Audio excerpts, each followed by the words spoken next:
if they get in your head, it's like they have infected you or the person with a bug, a virus that is in their head eating them all the time.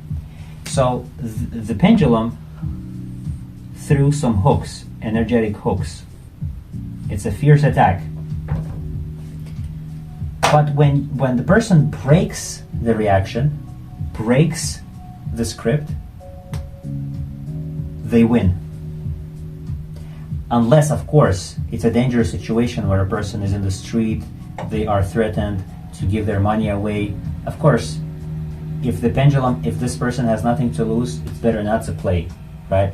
Just hand the money and leave. But in any other case, in most cases, when you react differently, you win.